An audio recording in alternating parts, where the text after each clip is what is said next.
My name is Max Robich. I'm from Bike Auckland, and I guess I'm their infrastructure person. My name is Leroy Beckett. I'm the Auckland Director of Generation Zero. I'm Simon Wilson. I'm a journalist in Auckland. I'm a recently appointed editor of the spin-off Auckland.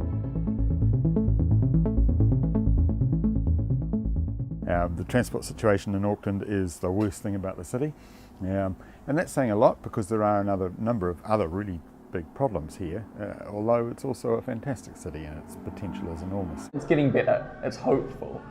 So the amount of people biking in Auckland has doubled in the past 2 years. That's crazy. And it's because we're just starting to invest in cycling infrastructure. We're starting to build proper separated cycleways. We're starting to put more money into infrastructure and accommodating people on bikes. So it's really hopeful, but it's still not nearly enough. There's not enough infrastructure, there's not enough money, there's not enough people on bikes.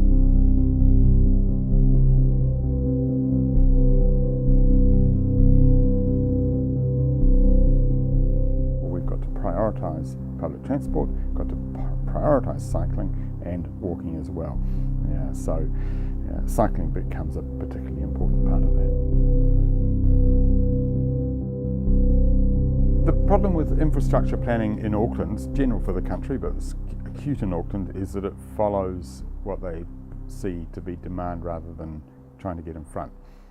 So a road gets clogged up and they go, well, we better add a bit to the road, which is bad thinking. What Council or Auckland Transport or NZTA is offering is not quite what you'd want, and they tell you, oh, they can't do this because there's not enough space, or there's parking that they don't want to remove, therefore they'll give you a different thing like just painted lane outside the cars. Business associations and residents associations are prioritising parking, which is against what studies show is good for them, and it's against what is good for people.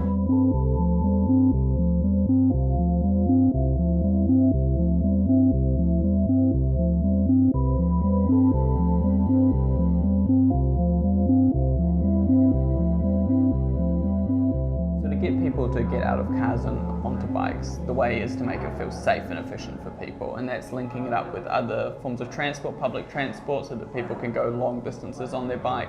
It's making it feel safe. Like I've said, separated infrastructure is the best way to do that, keeping people away from cars, and providing other sorts of infrastructure and ways for people to keep their bikes safe when they're locked up, letting them on to buses and trains, and just making a really positive atmosphere around biking in the city. Making it the norm is the best way to get people onto bikes.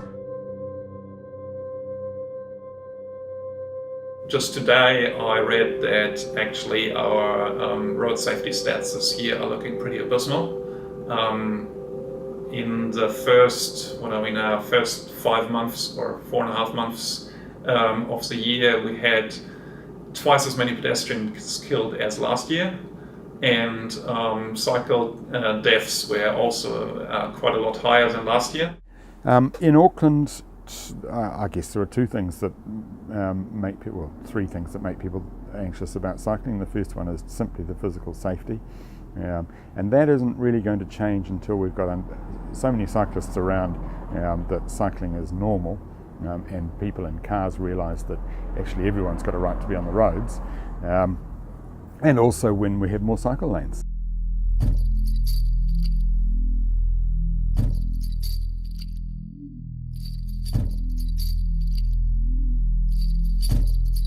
I know about 35% of our carbon emissions in Auckland come from people in cars. So that's huge, and it's really easy to drop that rate. So it's the primary cause of carbon emissions in Auckland.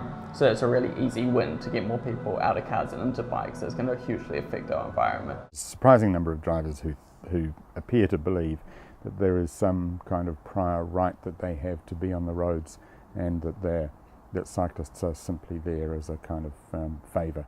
That kind of thing doesn't happen in Germany or in the Netherlands.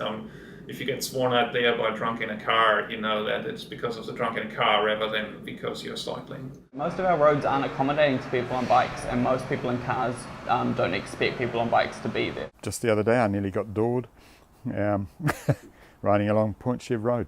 It's something that at the moment you have to understand there's a risk, and that's something we need to change if it's going to become more mainstream. I'd say to parents who are worried about their kids on bikes or who drive primarily, think of your childhood. Think of people on bikes. It's a really positive relationship, and it's a sort of form of freedom that you can give your kids that you can't give them by just driving them around, and it's not good for the environment, which is their future. Encourage your kids to be on their bikes, teach them how to ride safely, and drive in a way that makes cyclists feel safe. That's the best thing you can do. You really want to get across the fact that it's fun. You know, it's something that's a bit physical, not too hard, even in Auckland. If you feel that the hills are a bit too hard for you, maybe get an electric bike to make sure that it's not stressing you out too much. You just enjoy it, and you get all the other benefits: health, reduced costs of transport, you're much more flexible, you know that if you go somewhere you're going to be there in time rather than dependent on not having a traffic jam on that day or leaving half an hour extra early. If I want to leave somewhere, it's often the quickest way for me to do it because I can just get on my bike and go. There's no like fiddling around with the public transport system or parking or anything, and it's really quick to arrive places. There's no waiting. You just you go when you want to go and you arrive when you want to arrive. So I really like that, and it's free. It's fun.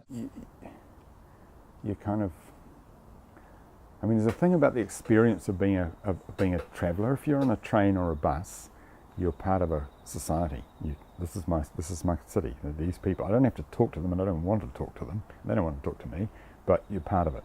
You know, we're all in this together, and it's literally true when you're in a bus. You're all in it together. You know, you're in a car. It's like those fuckers are in my way. That's the mentality of it. And on a bike, it's I'm part of this world. Those birds flitting around in front of me, the trees, the cars, the people, everything else. You know, the world. You are so wonderfully connected to the world when you're riding a bike. You know, which is something you can only get from that or walking. Yeah, but on bike it's faster and more fun.